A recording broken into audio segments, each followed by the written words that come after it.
खड़ी करमाड़ा में सेना का बड़ा सर्च ऑपरेशन जारी। सीमा पार से 100 ड्रग्स पहुंचाए जाने की आशंका। एलओसी पार करने की कोशिश में धरा गया है एक शख्स।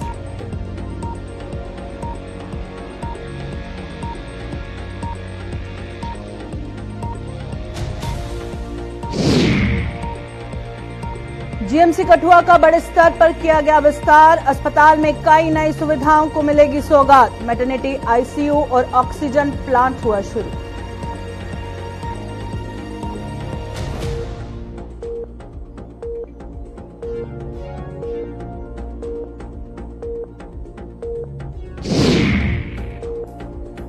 पुंछ में कई सरकारी स्कूलों की खस्ता हुई हालत। बुनीगाम में गिरने के कगार पर पहुंचा मिडिल स्कूल। गहरी नींद में सोए शिक्षा विभाग की नहीं खुली आंखें।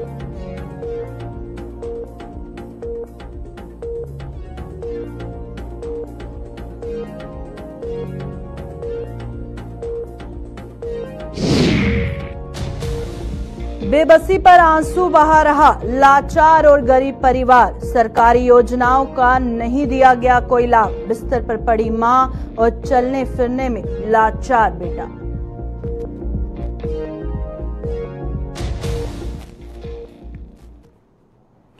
नमस्कार, जम्मू कश्मीर का ये बुलेटिन देख रहे हैं आप और मैं हूं प्रियंका गुप्ता आपके साथ। बुलेटिन की शुरुआत करेंगे पुंछ से आ रही बड़ी खबर के साथ। आपको बता दें कि पुंछ के खड़ी करमाड़ा में सेना का सर्च ऑपरेशन बड़े पैमाने पर जारी है और इस इलाके में सीमा पार से 100 ड्रग्स पहुंचाए जाने की आशंका के चलते सेना इस इलाके का चप्पा चप्पा खंगाल रही है। और दरअसल बीती शाम खड़ी करमाड़ा के ही यासिर हुसैन नाम का शख्स एलओसी को पार करने की कोशिश कर रहा था, जिसे सेना ने रोक के ललकारा और ना रुकने पर उसे टांग में गोली मार दी। सूत्रों के अनुसार यासिर की तार सीमा पार से जुड़ी हुई है और वे ड्रग्स की खेप लेने के लिए ही एलओसी पार कर रहा था। फिलहाल यासिर हुसैन को इलाज के लिए पुंछ के जिला अस्पताल में भर्ती करवाया गया है और जल्द ही उससे पूछताछ शुरू कर दी जाएगी। फिलहाल पुंछ से हमारे संवाददाता सन्नी हमारे साथ ज्वाइन कर चुके हैं। सन्नी, बताइएगा, मैसिव सर्च ऑपरेशन चलाया जा रहा है सिक्योरिटी फोर्सेस द्वारा, क्या कुछ ताजा तफसीलात है? जी बिल्कुल, आपको बता दें कि रात को लगभग 12 बजे के करीब यासिर, जो कि खड़ी करमाड़ा का ही रहने वाला है, और एलओसी के उस ओर जाने की कोशिश जो है वो कर रहा था। आपको बता दें कि पहले तो भारतीय सेना ने उसे वहां पर रुकने के लिए कहा। जब उसने भारतीय सेना की आवाज सुनी और एलओसी के उस तरफ जो है भागना शुरू कर दिया, वहीं भारतीय सेना ने गोलीबारी शुरू कर दी और गोलीबारी में यासिर जो है वो घायल हो गया। और घायल यासिर को बीती रात ही सेना ने हिरासत में ले लिया था। घायल यासिर को पुंछ राजा सुखदेव सिंह हॉस्पिटल में लाया गया था, जहां से उसकी हालत जो है वो बिगड़ती ही जा रही थी, तो उसे राजौरी जीएमसी के लिए जो है वो रेफर कर दिया गया था। और बीती रात से अगर उस इलाके की बात करें तो उस इलाके में बड़े पैमाने पर जो है वो सर्च ऑपरेशन शुरू कर दिया था। और जब यासिर को हिरासत में लिया गया तो यासिर से एक पैकेट हीरोइन जो है वो हाथ लगी है। आपको बता दें कि पाकिस्तान की पहले भी इस इलाके में कोशिश रही है कि इसी इलाके से जो है ड्रग्स की सप्लाई जो है वो की जाए, और इसी इलाके से भारतीय सेना को पहले भी कामयाबी मिल चुकी है। और कुछ दिन पहले भी हमें देखने को मिला था कि इसी इलाके से भारतीय सेना ने 3 करमाड़ा के युवक जो हैं उन्हें हिरासत में लिया था, जिनसे गोला बारूद, खाने पीने का सामान और उसके अलावा आईडी और ड्रग्स जो है वो हाथ लगा था। और 2-3 दिन पहले ही हमने देखा था कि एसआईए की टीम उन्हें इसी इलाके में लेकर गई थी और जहां उनसे पूछताछ की गई थी। और वही देखने को फिर से मिला है कि पाकिस्तान ने फिर से रात को एक ड्रग्स की जो खेत जो है इस ओर भेजने की कोशिश जो है वो की गई है, जो कि खड़े करमाड़े का एक युवक जो है उसे लेने के लिए वहां पर गया और वहां भारतीय सेना ने उसे दर्द पहुंचा। बिल्कुल, बताइएगा, बताया जा रहा है कि सिक्योरिटी फोर्सेस ने जब यासिर को ललकारा, उसे रुकने के लिए कहा तो वो नहीं रुका, फिर टांग पर उसे गोली मार दी। फिलहाल उसे अस्पताल में उसका इलाज चल रहा है और उसके बाद ही पूछताछ होगी। तो फिलहाल किस तरह की स्थिति बनी है, कितनी जल्दी इन्वेस्टिगेशन शुरू हो सकती है और भी नाम सामने आ सकते हैं? जी बिल्कुल, आपको बता दूं कि बीती रात ही ये घायल हुआ है और घायल यासिर को जब पुंछ राजा सुखदेव सिंह हॉस्पिटल में लाया तो इसकी एक कमर और टांग पर जो है वो गोली लगी हुई है और इस यासिर को जो है पुंछ राजा सुखदेव सिंह हॉस्पिटल से जोड़ी जीएमसी के लिए जो है वो शिफ्ट किया गया है। आपको बता दें कि यासर का जो परिवार है उससे जो है वो पूछताछ इस समय भी उसके परिवार से जो है वो चल रही है। यासर जब ठीक हो जाता है तो उससे बड़े पैमाने पर जो है वो पूछताछ होगी। ये कौन आपको वहां तक जो है ड्रग्स की सप्लाई जो है वो देने आया था और कौन कौन से लोग आपके साथ और जुड़े हुए हैं। बिल्कुल, बहुत बहुत शुक्रिया सन्नी हमारे साथ ज्वाइन करने के लिए। पुंछ से हमारे संवाददाता सन्नी हमारे साथ ज्वाइन किए हुए थे और इस वक्त की ताजा तफसीलात पुंछ में जो सर्च ऑपरेशन चलाया जा रहा है बड़े पैमाने पर, उसके हवाले से जानकारी दे रहे थे और सीमा पार से ड्रग्स इस ओर पहुंचाए जाने की आशंका जताई जा रही थी, जिसके चलते जिस तरह से आपको ताजा तफसीलात दी कि जब यासिर से इन्वेस्टिगेशन होगी, पूछताछ होगी, हो सकता है कुछ और नाम सामने आए, कुछ और गिरफ्तारियां हों। फिलहाल चलिए बढ़ते हैं आगे और अब बात करेंगे हम जिस तरह से खबर सामने आ रही है, गवर्नमेंट मेडिकल कॉलेज अस्पताल कठुआ जो है उसका बड़े स्तर पर विस्तार किया गया है और इस अस्पताल में अब मरीजों को मैटरनिटी आईसीयू, ऑक्सीजन प्लांट और डे केयर, कीमोथेरेपी की सुविधा मिलने जा रही है। इस सुविधाओं को आज केंद्रीय राज्य मंत्री जितेंद्र सिंह ने जनता को समर्पित किया और इस हवाले से ताजा तफसीलात देंगे। थोड़ी देर में हमारे संवाददाता कठुआ से ज्वाइन करेंगे। फिलहाल तस्वीरें इस वक्त आप अपनी स्क्रीन पर देख रहे हैं, जहां पर इस अस्पताल में इन सुविधाओं को शुरू करने के लिए आज केंद्रीय राज्य मंत्री जितेंद्र सिंह ने आज इसे जनता को समर्पित किया है और अब जिस तरह से वहां के लोगों को ये सुविधा मिलेगी और क्या कहना है आवाम का, जानेंगे। हमारे संवाददाता कठुआ से रंजीव मेहता ज्वाइन कर चुके हैं। रंजीव, बताइएगा, गवर्नमेंट मेडिकल कॉलेज अस्पताल कठुआ का बड़े स्तर पर आज विस्तार किया गया है और क्या कुछ एडिशनल फैसिलिटीज मिलने वाली हैं पेशेंट्स को, लोगों का क्या कुछ कहना है, विस्तार से जानकारी दीजिएगा। प्रियंका, मैं कहूँ कि ये जो कठुआ का मेडिकल कॉलेज जो शुरू हुआ है 4-5 साल पहले शुरू हुआ था, अभी यहाँ पर मेडिकल की पढ़ाई की क्लासेस भी चल रही हैं और लोगों को भी सुविधाएं जो है अस्पताल की सुविधाएं जो मिल रही हैं। आज केंद्रीय पीएमओ के मंत्री डॉक्टर जितेंद्र सिंह जी ने यहाँ पर इसके एक मैटरनिटी वार्ड और एक आईसीयू वार्ड और ऑक्सीजन प्लांट और इसके साथ डे केयर, कीमोथेरेपी, इन 4 चीजों का जो उद्घाटन जो है वो आज विस्तार किया, जनता को समर्पित कर दिए। करोड़ों रुपए की ये लागत से ये चीजें बनाई गई और इससे आम लोगों को काफी सुविधाएं मिलने वाली हैं, जिससे लोगों को, खासकर जो इलाके के दूर दराज के लोग जो जम्मू में या बड़े शहरों में इलाज के लिए नहीं पहुंच पाते, कठुआ में उनको बेहतर इलाज के लिए जो जीएमसी द्वारा जो सुविधाएं दी जा रही है, आज उनका विस्तार हो रहा है, जिससे उनको काफी फायदा मिलेगा। लोगों में काफी खुशी है और लोगों का कहना है कि इस तरह की फैसिलिटीज जो हैं वो और ज्यादा मिले, ताकि लोगों को उनके पास के शहर में या उनके घर में ही उनको बेहतर इलाज की सुविधा मिल सके। इस उद्घाटन कार्यक्रम में स्वास्थ्य विभाग के कमिश्नर, सेक्रेटरी से लेकर निदेशक और जितने भी कठुआ के सीएमओ और principal government medical college Kathua के, इसके अलावा शहर की कई गणमान्य हस्तियां, डीसी कठुआ, एसएसपी, सभी लोग जो यहाँ पे उपस्थित थे। काफी अच्छा एक उद्घाटन का कार्यक्रम जो यहाँ पे हुआ, जिसको लेकर लोगों में काफी उत्साह है और इसको एक उपलब्धि के तौर पर भी देखा जा रहा है कठुआ के लिए। चलिए, बहुत बहुत शुक्रिया रंजीव ज्वाइन करने के लिए। कठुआ से हमारे संवाददाता रंजीव मेहता जानकारी दे रहे थे कि वहां के जो आवाम है बेहद खुश नजर आ रही है, क्योंकि अपने ही शहर के पास जिस तरह से उनको अब ये सब सुविधाएं मिलने वाली हैं, मैटरनिटी आईसीयू की बात करें, ऑक्सीजन प्लांट की बात करें या डे केयर, कीमोथेरेपी की बात करें, तो ये सब सुविधाएं अब उनको अपने शहर में पास के अस्पताल में ही मिलेंगी, जिससे लोगों में काफी उत्साह है। गुलिस्तान न्यूज पुंछ जिले के दूरदराज के इलाकों में सरकारी स्कूलों की बद से बदतर हो चुकी हालत को लगातार उजागर कर गहरी नींद में सोए शिक्षा विभाग को जगा रहा है और हमारी इस मुहिम में एक कड़ी अब और जुड़ गई है।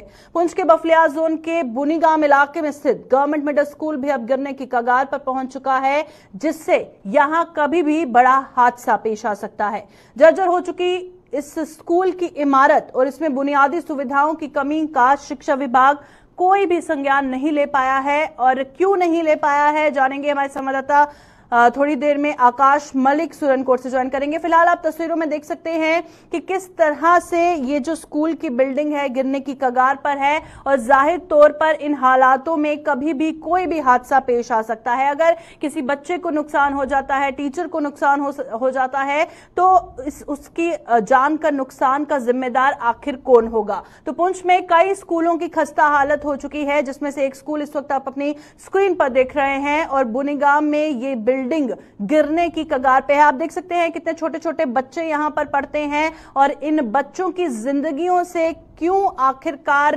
प्रशासन खेल रहा है, जानेंगे। हमारे साथ हमारे संवाददाता पुंछ से ज्वाइन कर चुके हैं आकाश मलिक। आकाश, बताइएगा कि कौन सा स्कूल है, किस लोकेशन में है और अगर इतनी बुरी हालत है अभी तक इंतजामिया द्वारा कोई भी एक्शन क्यों नहीं लिया गया है? जी प्रियंका, मैं आपको बताता चलूं, सुरनकोट का दूर दराज इलाका पोशाना ये मुगल शहरा के ऊपर पड़ता है और यहाँ पे ये बुनिगाम स्कूल है जिसकी बिल्डिंग की हालत आपने तस्वीरों में भी देखी होगी कि कितनी खस्ता। और यहाँ पे जो है पिछले कई दिन पहले यहाँ पे डिप्टी कमिश्नर का एक दरबार भी लगा था। हालांकि डिप्टी कमिश्नर पुंछ ने उस दरबार में ये भी पूछा था कि इस स्कूल में आगे कोई रिपेयरिंग करानी है तो वो भी बताया जाए।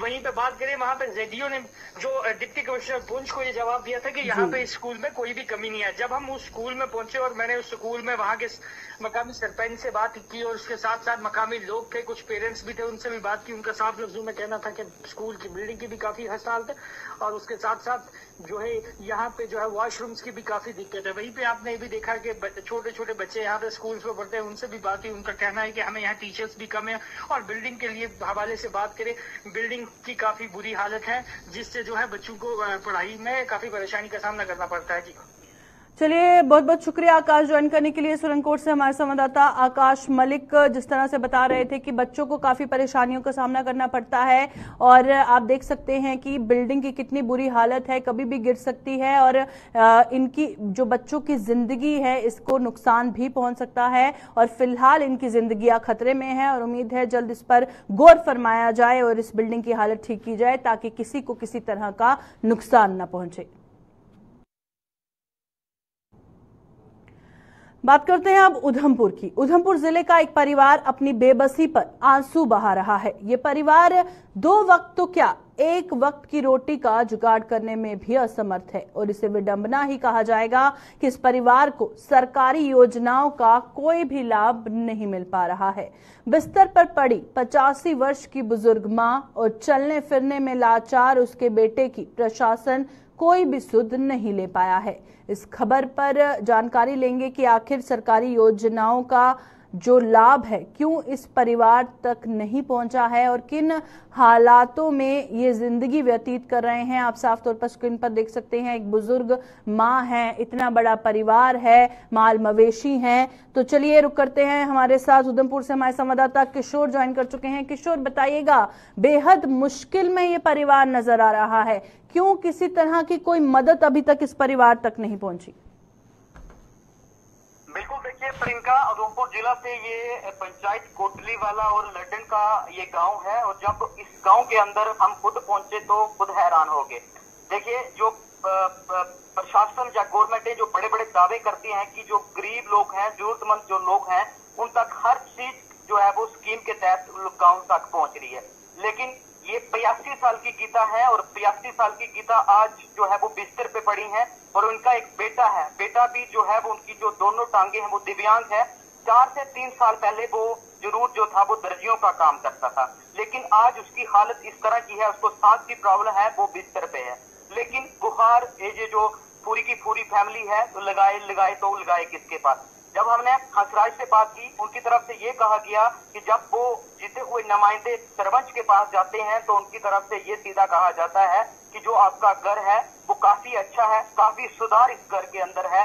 लेकिन उनकी तरफ से ये भी कहा गया कि कई बार वो जो है वो जिला प्रशासन के भी चक्कर लगा चुके हैं और जो तस्वीरें आप 83 साल की गीता की देख रहे हैं, ये जो गीता है इसी परिवार के साथ वो खाना बना के देती थी। और पिछले दिनों क्या होता है कि उस बच्चों के लिए जो सब्जी बाहर लेने जाती हैं तो कहीं वो गिरती हैं। आज वो खुद जो है वो बिस्तर पे है, जो उनकी हंसराज की पत्नी है वो सीधी है, ना ही वो सुन सकती है और ना ही किसी प्रकार का घर का जो है वो काम कर सकती हैं। और एक बेटी है, बेटी का ये साफ तौर पर कहना है कि कई बार जो पापा हैं वो खुद जो है वो लोगों के घरों तक गए और मोहल्लेदारों का मैंने ये साफ तौर पर देखा प्रियंका की जो मोहल्लेदार हैं कल भी वहां पे पहुंचे, उनकी तरफ से ये कहा गया कि हम जो है अभी इनको जो है वो 2 वक्त का खाना इनके घर तक पहुंचाते हैं, लेकिन कब तक। हंसराज का ये कहना है कि जो आसपास की दुकानें हैं वहां पे उधार चल रहा है, 1000 जो है उसको पेंशन मिलती है। अगर गीता देवी की मैं बात करूं, किसी प्रकार की पेंशन या किसी प्रकार का जो है वो उनको प्रियंका आए दिन तक जो है वो बेनिफिट नहीं हुआ है।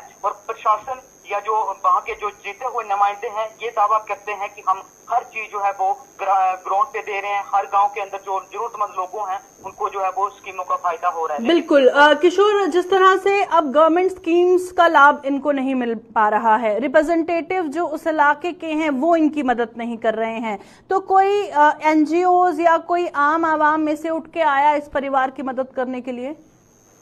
बिल्कुल, देखिए प्रियंका, ये पहली बार ऐसा नहीं है, पहले भी गुलिस्तान इस तरह की स्टोरियां जो है वो दिखा चुका है। ये स्टोरी दिखाने का भी हमारा ये मकसद है कि अगर अभी हमने यहाँ से शुरुआत की है और इनका ये कहना है कि अगर कोई जो एनजीओ या कोई जो लोकल, हमने ये भी देखा है काफी जो लोग हैं वो गरीबों की मदद के लिए आगे आते हैं और इनकी फैमिली का यही कहना है कि अगर हमारे पास घर हो, और हमने ये भी देखा है प्रियंका, हम इस घर के अंदर जब पहुंचे तो माल मवेशियों एक ही कमरा है और यही माल मवेशी है, वहीं जो है बुजुर्ग जो गीता देवी है उनका बिस्तर वहीं पड़ा है और जो हंसराज है, लेकिन जब बारिश होती है जितना भी जो बारिश का पानी है इनके घरों के अंदर आता है। और उस बेटी का भी कहना है, जो 10 साल की बेटी है, उसका ये कहना है कि हम जब मैं आर पार कहीं लोगों के घर देखती हूँ तो मेरा मन भी होता है कि हमारा भी एक कोई जो अच्छा सा जो है वो घर हो, लेकिन ये जो फैमिली है ये बेबस है, आखिर गुहार लगाए तो लगाए किसके आगे। अब देखिए, अब आने वाले दिन बताएंगे क्या जो है वो जिला प्रशासन के अधिकारी वहां पे करते हैं, लेकिन जो जीते हुए नुमाइंदे हैं जो हंसराज के मुताबिक उनका ये साफ तौर पर कहना है कि कई बार वो सरपंच के पास भी गए हैं, लेकिन सरपंच का ये कहना है कि आपका घर जो है वो काफी अच्छा है। और उनका ये भी कहना है कि अगर सरपंच एक रात ही उनके घर में गुजार ले तो माने उसको, लेकिन इस तरह का जो है वो प्रियंका, कल भी हम जब पहुंचे वहां पे सरपंच नहीं मौके पर, जो लोकल्स वहां के जो लोग थे वहां पे मौके पर पहुंचे, उनका ये कहना है कि हम जो है वो 3 टाइम का खाना या 2 टाइम का खाना इन लोगों का, जब उनकी धर्मपत्नी उस 85 साल की बुजुर्ग के लिए जाती है या हंसराज के लिए जाती है तो जो गाँव के जो लोग हैं वो खाना उनको जो है वो परोस के देते हैं। चलिए, बहुत बहुत शुक्रिया किशोर ये स्टोरी पहुंचाने के लिए आगे तक, क्योंकि उम्मीद करते हैं कि इस गरीब परिवार की मदद हो जाए। और जिस तरह से किशोर का कहना है कि चुने हुए जो नुमाइंदे हैं वो भी इनकी मदद नहीं कर रहे हैं, सरपंच वहां का जो है वो इनकी मदद नहीं कर रहा है, और किन हालातों में ये जिंदगी गुजर बसर कर रहे हैं वो तस्वीरें साफ तौर पर बयां कर रही हैं। बिश्ना के खोजपुर इलाके में मोटरसाइकिल व ट्रैक्टर ट्रॉली के बीच आमने सामने हुई टक्कर में एक व्यक्ति की मौत हो गई। हादसे के बाद स्थानीय लोगों ने गंभीर रूप से घायल इस व्यक्ति को इलाज के लिए उप जिला अस्पताल बिश्ना पहुंचाया, जहां पर डॉक्टरों ने उसे मृत घोषित कर दिया। मृतक की पहचान पुत्र प्रभु दयाल उर्फ विक्की, पुत्र मास्टर सरदारी निवासी वार्ड नंबर 12 बिश्ना के रूप में की गई है। परिजनों के मुताबिक विक्की बाइक पर किसी रिश्तेदार के घर जा रहा था कि रास्ते में खोजपुर के पास हादसे का शिकार हो गया।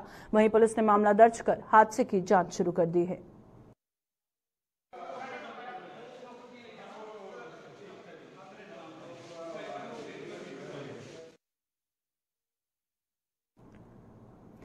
बिश्ना के पल्ली गांव में पेश आए सड़क हादसे में स्कूटी सवार युवक की जान चली गई, जबकि एक महिला गंभीर रूप से घायल हो गई।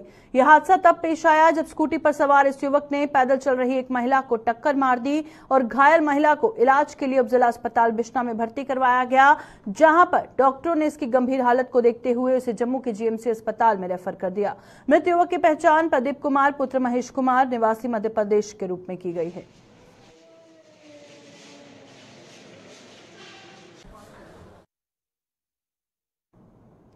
जम्मू के मड ब्लॉक के गांव रठोआ में धान की फसल को लगी बीमारी ने किसानों के चेहरों से मुस्कान छीन ली है और किसानों के मुताबिक इस वर्ष अच्छी फसल हुई थी, लेकिन ये बीमारी के कारण प्रभावित हो रही है। इस पूरे ब्लॉक में बीमारी ने धान की फसल को अपनी चपेट में ले लिया है, लेकिन कृषि विभाग का कोई भी अधिकारी उनका सुध लेने नहीं पहुंचा।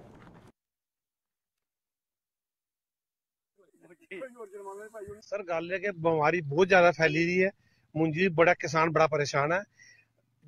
पिछले बार भी इंश्योरेंस है कटाया ते कणक खराब हुई तो उन्हें आख्या भी ऑनलाइन अप्लाई करो ते तां जेह्ड़े उनें मिलू इंश्योरेंस। बिल्कुल कराया, बड़ी ऑनलाइन किया, अप्लाई भी किया, अज तो बड़ी कोई इंश्योरेंस नहीं है ना कुछ है। हर बार इंश्योरेंस घटो जाता जो लैने का मौका होंगे वो लोग आखते कि 100% हो तो मिलू, हूँ 100% या 50% उसी नुकसान बनना चाहिए, तो 100% वो आते 100% हो तो मिलू। बड़े बड़े दावे करता है, क्या वो दिखना आया थे? सर भाई सानू कोई लभा नहीं है, कोई साढ़े को चोरी आया तो मैं आखी नहीं सकता, लेकिन सानू कोई नहीं लभा। किसान की इनकम दुगनी कितनी होनी है फिर अगर ये दुगनी हो रही है हमारा, जी बीमारी लगी है आस्ता आस्ता आने वाले पास दुगनी है इनकम भी।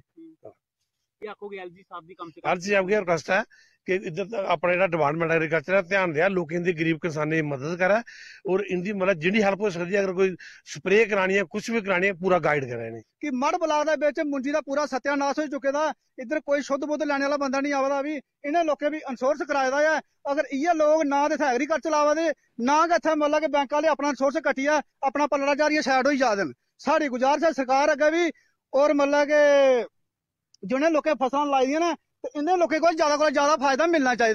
अगर ये लोग इसी फसलों की मतलब कि बड्डी अगर इन्हें कणक रानी ही अगर इतना गई खत्म हुई है तो आने वाले दिनों च मतलब कि अगली कणक नहीं रड़ी सकती है। अभी आज साड़ी बड़ी बड़ी मतलब कि गुजारिश है तुहाडे मीडिया का और लीडर का भी कि इस करे मड़ बलाला विच आन और मतलब कि इतना लोगों के मतलब दुखड़ा जरा सुन। लोग बड़े नाराज ना, अगर आने वाले दिनों अगर लोग नहीं मतलब कि इतने अगर इंश्योरेंस वाले नहीं आए या कोई बैंक वाले साढ़े को उतों पैसा कट्टिए ले जा देन, अगर इतना नहीं आए इतना बड़ा बड़ा मतलब आंदोलन करके और सरकार के खिलाफ सड़कें पर उतर गए। जम्मू के वार्ड नंबर 32 के लोगों ने आज जम्मू नगर निगम के खिलाफ प्रदर्शन किया और लोगों का आरोप था कि जम्मू नगर निगम वार्ड की अनदेखी कर रही है, जिससे वार्ड में सफाई व्यवस्था चरमराई हुई है। नालियां गंदगी से भरी हैं, जिससे डेंगू फैलने का अंदेशा है। स्थानीय लोगों का यह भी आरोप था कि जम्मू नगर निगम द्वारा अन्य वार्डों में फॉगिंग की जा रही है, लेकिन उनके वार्ड में इस प्रक्रिया को अभी तक शुरू नहीं किया गया। हमें पानी की इतनी प्रॉब्लम है, ये गंदा पानी हमारे घरों में जा रहा है, नालियां ओवरफ्लो हो रही है, इसमें देखने वाला कोई नहीं आता है। जो दिखने वाला कोई आवे तो साड़ा भी मसला जो कि अल्टरनेटिव हसल होता है, लेकिन आंदा कोई नहीं है। कारपोरेटर है साड़ा वो इधर नहीं आता है, बोर्ड लेने मतलब कि आया तो उसके बाद मतलब कि असं शक्ल नहीं दिखी, ना उन्हें इस एरिया का काम कराया। बाकी ये नहीं है मुनसिपलिटी वाले आन अस टैक्स देने तैयार हाँ, अस नहीं आते कि अस टैक्स दिया रहे, गौरमेंट की फैसिलिटी जी है कि अस कराने, लेकिन गौरमेंट साड़ी फैसिलिटी नहीं दिखती है। असें मतलब कि बिल्कुल दरकिनार किया, साड़ा मतलब कि जीना हराम किया, मतलब कि अस बड़े परेशान हाँ। पर लगता है कि आए दिन बीमारियां नवी बीमारी डेंगू देखो आए दिन डेंगू बीमारियां नोइयां मतलब कि फैला दियां न, बच्चे निक्के निक्के बीमार होए, लेडीज बीमार होए, बंदे बीमार होआ दे न। हाली तक के हर एक एरिए च गैस वाली गड्डी जा रही है धुआं वाली, मतलब कि सारे मतलब कि VIP एरिए च मतलब कि सारे फिरी जाती है, लेकिन साढ़े एरिए च असें मतलब कि बरसात भी हुई है, ये मतलब कि परेशानी भी है, लेकिन असें मतलब कि गैस वाली गड्डी साढ़े कारपोरेटर ने इशू नहीं कराई। अभी के बुलेटिन में फिलहाल इतना ही, दीजिए इजाजत, नमस्कार।